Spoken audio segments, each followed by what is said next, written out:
नमस्कार, मैं Satish Bhardwaj, editor Panipat today. हलचल के इस अंक में आपका स्वागत है। मीडिया सेंटर में जिस प्रकार पत्रकारों ने होली मिलन के कार्यक्रम का आयोजन किया है, उससे मेरे ख्याल में सारे जिले के पत्रकारों ने उपस्थित रहकर अपना सहयोग दिया है और खासतौर से सांसद संजय भाटिया और विधायक प्रमोद विज ने उपस्थित रहकर पत्रकारों से पुरानी यादें ताजा की। इस अवसर पर बोलते हुए संजय भाटिया ने एक बात स्पष्ट की कि ऐसे आयोजन समय समय पर आयोजित होते रहने चाहिए, जिससे हमारी कमियां हमें पता लगे, हमसे आप तीखे सवाल करें, हम उनका जवाब दें। यही एक परंपरा होनी चाहिए। लोकतंत्र के अंदर ये जरूरी है कि हमारे कार्य की समीक्षा करने वाला कोई हो। आगे संजय भाटिया जिस प्रकार से बोले हैं उसके बारे में मैं सीधा वीडियो आपके सामने आपको चलचित्र के माध्यम से दिखाने का प्रयास कर रहा हूँ। राय साहब नहीं दिख रहे, मजा नहीं आएगा। राय साहब नहीं दिखे तो मजा नहीं आता। पहले सामने बैठ गया। सारे पुराने साथी हैं, मेरे संघर्ष के साथी हैं। रणदीप जी जैसे बता रहे थे ना, मैं पहले पत्रकार हूँ बाद में, और रणदीप जी मेरे को हमेशा जब भी मिलते हैं, ये पहले मंडल देखते हैं हमारे युवा मोर्चा के, मैं पहले बीजेपी का हूँ बाद में आज देखो गड़बड़ पकड़ी गई। आपको कहते हो पहले पत्रकार हूँ। अच्छा, पुराने साथी को पंडित जी भी जानते हैं, विनोद जी भी जानते हैं। मैं उन दोनों अखबार के बता रहा हूँ, मैं बताने लगा। देखो इनकी पत्रकार नॉलेज जबरदस्त है। बिल्कुल सही। राज रत्नाकर जी का पेपर था और नव आंदोलन नाम से तो उन्होंने मुझे सह संपादक के तौर पे पहले साप्ताहिक भी रहा, पाक्षिक भी रहा, मैंने उनके साथ थोड़ा बहुत सीखा भी सही। कॉलेज टाइम की बात है। फिर उसके बाद कॉलेज में हमारा चुनाव हुआ, चंद्रशेखर धर्मी और मैं आमने सामने जनरल सेक्रेटरी यूनियन का चुनाव लड़े। चंद्रशेखर धर्मी जी जीत गए जो उसमें। फिर कॉलेज टाइम में किसी कारण भी बीच में बैठे हैं, नवीन जी बैठे हैं, उनके साथ झगड़ा हो गया हमारा। फौजदारी मुकदमा उन्होंने, पहला मेरा लाइफ का पहला मुकदमा 323/506 उन्होंने करवाया था। बाद में कॉम्प्रोमाइज हुआ। फिर उन्होंने भी एक पेपर निकाला, मुझे आज भी याद है, त्रिलोक मंथन है ना, त्रिलोक मंथन, तो उन्होंने मुझे उसमें भी जोड़ा। खैर उसमें मैंने लेखन नहीं किया, नव आंदोलन में थोड़ा बहुत मैंने लिखा था। तो ऐसे मेरी पुरानी यादें पत्रकारिता क्षेत्र से बहुत जुड़ी हुई हैं। ओबराय जी बैठे, इनके बड़े भाई राणा ओबराय जी, बाजार की दुकान होती थी, मैं वहां जाके बैठा करता था। सारे पुराने मेहता जी मेरे साथ युवा मोर्चा में काम करते थे। उमेश जी हमारे, ये भी युवा मोर्चा में मंडल के अध्यक्ष थे, बमोली के कामरा जी, इनके पिताजी कालड़ा जी के पिताजी, उनसे हम सीखा करते थे, बहुत ज्ञानी आदमी थे। सारी मेरी पुरानी यादें जुड़ी हुई हैं। आज खास तौर पे ये कार्यक्रम एक्चुअल में क्या है, मेरे को बिहाना जी का जब फोन आया तो मैं कहा, मेरा खुद का मन था कि मैं सारे होली के अवसर पर सभी पत्रकार बंधुओं के साथ बैठूं। तो एक खुले स्थान पर मैंने इनको कहा कि वहां पे न्यू टाउनशिप क्लब है, जहां के प्रेसिडेंट नवीन भाटिया जी, मैंने इनसे बात भी कर ली। ये कल कुंता साहब थे, इनके 10 बार फोन आए, संजय जी मुझे बताओ लास्ट में जब आपकी मीटिंग हुई यहाँ पर चल रही थी 1-2 बजे, तो इन्होंने मुझे कहा कि सब साथियों का मन है कि मीडिया सेंटर में मीटिंग होनी चाहिए। तो मैंने कहा ओके आप कर लो। फिर मैं एक रखा, मैं आज होली के अवसर पर एक अलग तरह से ही चर्चा करना चाहता था। मैं ये नहीं चाहता था मैं यहाँ के भाषण करूँ, उपलब्धियां बताएं, ये करें, मैं खुली चर्चा करना चाहता था। जैसा कि टंडन जी ने बताया कि पत्रकारिता में हम भी सीमा पार नहीं करते। मैं एक ऐसी मीटिंग चाहता था, गेट टुगेदर पत्रकारों के साथ चाहता था, जिसमें कोई सीमा ही न रहे, जिसके मन में जो सवाल है कोई सवाल पूछे, कोई स्टोरी बनाए, उसकी गॉसिप न्यूज बनाए, जो मर्जी बनाए। होली है, हाँ नहीं होली है, नहीं मैं कहता हूँ होली के अंदर भी बातें सही पूछी जाए, रेलेवेंट पूछी जाए। उसकी स्टोरीज आप अपने हिसाब से वैसे भी बनाते हो तो वो बननी चाहिए, कोई दिक्कत वाली बात नहीं। तो आज ही जैसे ये प्रोग्राम आपके साथ फिक्स हो गया तो फिर डॉक्टर साहब का फोन आया कि 12 बजे सारे पार्टी कार्यकर्ताओं का शो रखा हुआ है। मन मेरा था कि सभी कार्यकर्ता 150-200 कार्यकर्ता है, सबके साथ फिल्म देखूं कश्मीर फाइल, क्योंकि इसकी चर्चा हमारे परसों प्रधानमंत्री जी हमारी क्लोज डोर मीटिंग लेते हैं, उसकी चर्चा बाहर ना करने का हमारा धर्म है। फिर भी मैं एक बात जरूर कहूंगा, उन्होंने इस फिल्म की चर्चा की। उन्होंने इस फिल्म की चर्चा इस नाते से नहीं की कि आपको देखनी है या दिखानी है, वो उस बात की नहीं। उनके मन में, उन्होंने खुद देखी होगी फिल्म, तो उनका भाव ये था कि ऐसी बात सच्चाइयां जो विद इन ऑर्गेनाइजेशन हमारे लोग या जो वहां से विस्थापित होकर कश्मीरी पंडित आए वो चर्चा करते थे, लेकिन कहीं ना कहीं मीडिया के अंदर, कहीं ना कहीं सरकार के लेवल पर उन चीजों को दबाया गया। नहीं आई ना, कहीं आई नहीं उन घटनाओं की चर्चा। उसके पीछे एक बड़ा भारी प्रश्न और कष्ट था मन के अंदर कि यार ऐसा भी होता है कि सरकार किसी की भी रही हो, लेकिन जो वास्तविकता, जो जीवन और जो धरातल पे किसी के साथ भी हुई हो।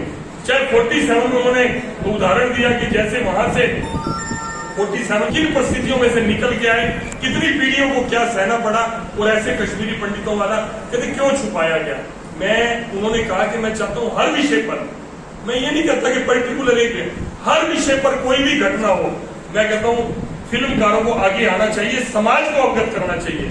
इतिहास भी पुराने समय में, आप चाहे मुगलों के समय का था या अंग्रेजों के समय का था, हमारे को इस तरह का इतिहास पढ़ाया गया कि अपने जो रण बांकरे थे, वीर थे, महाराणा प्रताप हो, ये तो हमारे दादी नानी, हमारी माता पिता, सबने हमारे अंदर शहीद आजम भगत सिंह, सुखदेव, राजगुरु, उनकी बातें कर करके हमारे अंदर जिंदा रखा।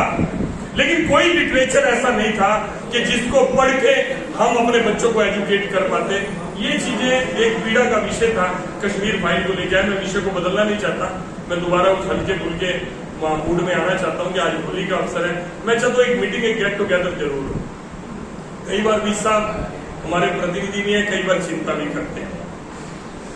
कोई न्यूज आती है, कोई फेसबुक पे आती है, कोई व्हाट्सएप पे कोई आती है, तो मैं ईमानदारी से कहता हूँ मेरे फोन में फेसबुक नहीं है और व्हाट्सएप भी मेरा कंप्यूटर में जाता है, क्योंकि बहुत ज्यादा मैसेजेस आते हैं, कोई काम के होते हैं तो वो मेरे को भेजते रहते हैं फिल्टर करके भी, ये काम के विषय में ये आया, आप वो कर रहे हैं। ये सब बहुत ज्यादा उस चीज को देखते हैं। हम सवेरे एक्सरसाइज करते हैं 5 बजे, इकट्ठे जिम जाते हैं। आजकल तो डॉक्टर साहब भी हमारे साथ ही होते हैं, 5 बजे से लेकर 6:30 बजे तक वो एक्सरसाइज करते हैं। तो उस वक्त भी सब चिंता करते हैं। मैं हमेशा इनको कहता हूँ, बड़े भाई हैं, बहुत अच्छे इंसान है, सरल है, और ईमानदारी से कहूँ तो नॉन पॉलिटिकल है। राजनीतिक क्षेत्र में आगे, और पहले परिवार का और बिजनेस का काम इन्होंने संभाला तो बहुत ज्यादा विचलित हो जाते हैं। मैंने इनको एक अपना एग्जाम्पल भी दिया पीछे, जैसे अब बोर तो नहीं हो रहे भाई साहब, मैं सांसद बना, प्रदीप भाई आपने कह दिया था, तो मेरे को मैं सांसद बना तो एक नया अभियान सुनोगा, कोई एक नई पहल करो। तो एक नई पहल के रूप में देश में मैंने जो 18 साल के बच्चे जिन्होंने नए लाइसेंस होल्डर थे, हेलमेट बांटने का काम शुरू किया। वो नई पहल में, वो लोकसभा वालों ने, हर सांसद की जो नई पहल थी, कईयों ने की, कईयों ने की, तो उसमें मेरा उन्होंने हाईलाइट भी किया। तो ईमानदारी की बात है, किसी ने चर्चा नहीं करी मेरे से अब तक। विजय जी, चर्चा तो जब करेंगे जब आप मिलोगे। सुनो आपसे नहीं कह रहा विकास जी, मैं आपसे नहीं कह रहा, मैं जो भी मतलब हमारी टॉप लीडरशिप है, सारा कुछ है, मैं उस विषय को कह रहा था जिन बातों से प्रमोद जी कई बार न्यूज से विचलित होते हैं। मैं उनका महत्व बता रहा हूँ, उन न्यूज का जो नेगेटिव वे में लगती है उसका महत्व बता रहा हूँ कि किसी ने चर्चा नहीं करी। पिछले दिनों मैं अच्छा वाला गाड़ी से आ रहा था, ब्रह्म कुमारी का कार्यक्रम था 25 सेक्टर का, ये कॉर्नर था और 50 फुट पे टेंट लगा हुआ था। हमारे एक संघ के कार्यकर्ता थे सचदेवा जी, राकेश सचदेवा जी, वो बड़े भाव से खड़े थे कि मैं संजय जी को लेके जाऊंगा मोटरसाइकिल पर। मैं एक सेकंड भाई साहब प्रवीण जी, तो मैं उनकी मोटरसाइकिल पे 50 फुट का वो वायर, 50 फुट का, सिर्फ 50 फुट का टैंक सामने लगा वो दिख रहा है, वॉकिंग डिस्टेंस है 50, उस पे बैठा, सिर्फ उस भाव में अपना संघ सेवक है, कार्यकर्ता है, उसके बैठा, तो उस पे लिखा हजारों हेलमेट बांटने वाले सांसद संजय भाटिया बिना हेलमेट। आप ये मत कहना, फिर छपी है। मैं धन्यवाद करना चाहता हूँ। मैं कहता हूँ हजारों हेलमेट बांटने के बाद वो चर्चा नहीं हुई जितनी उस न्यूज के कारण मेरी लोकसभा के अंदर चर्चा हुई। मैं थैंक्स कर रहा हूँ सच में, और थैंक्स करो, और भाई साहब को बता रहा हूँ आपकी ये जाति इस चीज से चर्चा, तभी पता लगा लोगों को हजारों हेलमेट बांटे, जब बांटे उसका जिक्र नहीं है। डीपीआर साहब नोट कर लेना, तो नहीं जी बैठे हैं पुलिस का काम लेना। तो आप, मैं यूपी इलेक्शन में गया, अब यूपी इलेक्शन में गया, सबको पता था फेसबुक पे रोज पोस्ट डलती थी, ऐसा कुछ नहीं है कुछ फेसबुक ना, आजकल आधे जो अपने पत्रकार बंधु हैं सारी एक्टिविटी फेसबुक के ऊपर देख के भी करना, उस पर भी देख लेते हैं क्या एक्टिविटी, पता सारा हो, लेकिन इतनी चर्चा नहीं थी। एक अपने वकील भाई ने पता नहीं एक दिन फोन कर दिया होगा, हिमांशु जी को, और उन्होंने कहा होगा भाई साहब वो नाम हो गया अनिल मान, तो उन्होंने खुद ही वो ऑडियो वायरल कर दी। ईमानदारी की बात है, मैं शायद इतने लोगों को ना बता पाता कि मैं यूपी इलेक्शन की मेरे को ड्यूटी लगी, जितनी उस ऑडियो वायरल होने से पता लगा कि संजय जी को इंचार्ज बनाया हुआ वेस्टर्न यूपी का। तो कई बार नेगेटिविटी के अंदर भी पॉजिटिविटी होती है, इसको ही समझना है, इसमें ही है। और आप सबका, मैं तो आप मेरे संघर्ष के साथी सब, मुझे याद है कि मैं कुछ भी नहीं था पानीपत के अंदर, एक साधारण कार्यकर्ता के रूप में काम करता था। तभी भास्कर पेपर नया आया था, पहले अपने वरिंदर सोनी जी, अमरीश जी, राकेश मित्तल जी या राजकुमार शर्मा जी, मेरे ख्याल तब मेहता जी भी नई शुरू हुए होंगे। तो कुछ पत्रकार थे जिनके होता, लेकिन भास्कर के आने के बाद एक तरह से पत्रकारिता जगत में रेवोल्यूशन हुआ। तो जागरण भी, अमर उजाला भी, मैं, विकास जी, हम तो ऑफिस में आता टाइम चाय इकट्ठी पीते थे।